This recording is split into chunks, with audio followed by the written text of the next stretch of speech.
लखनऊ के पास एक छोटा सा कस्बा बाराबंकी का किंतूर, मिट्टी की खुशबू, इमामबाड़े की अजान और वहां से उठती है एक कहानी जो आज सीधे तेहरान के पावर कॉरिडोर तक गूंज रही है। ईरान के सुप्रीम लीडर का कनेक्शन यूपी के छोटे से शहर बाराबंकी से है। इसी पर करेंगे बात। मेरा नाम है हरीम और आप देख रहे हैं स्विच।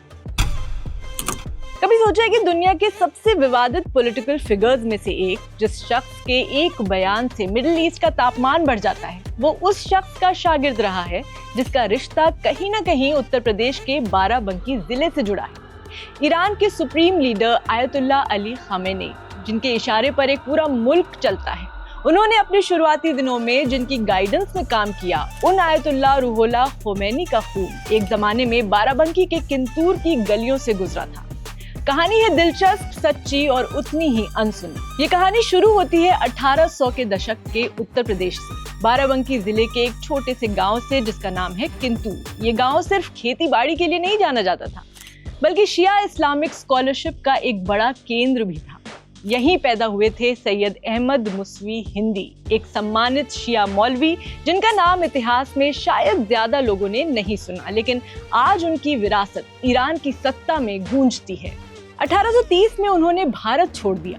मकसद था इराक के शहर नजफ जाना। नजफ शहर वही जगह है जहां प्रॉफिट मोहम्मद के भतीजे और दामाद, सुन्नी मुसलमानों के चौथे खलीफा और शिया मुसलमानों के पहले इमाम अली का मकबरा है।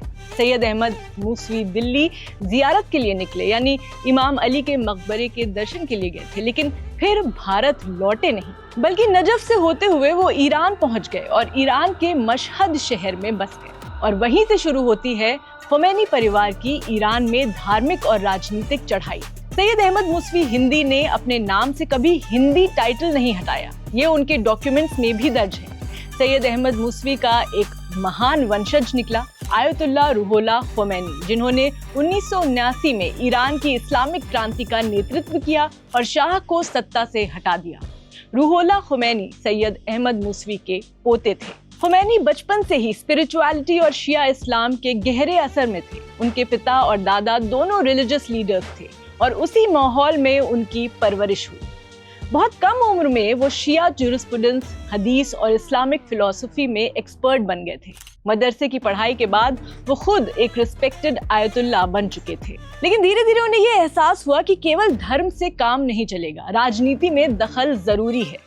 उस समय ईरान में शाह मोहम्मद रजा पहलवी की हुकूमत थी, एक पश्चिमी रंगत वाली, आधुनिक दिखने वाली सत्ता। शहरों में वेस्टर्न कल्चर अपनाया जा रहा था, लेकिन देश की स्पिरिचुअल रूट्स धीरे धीरे मिट रही थी।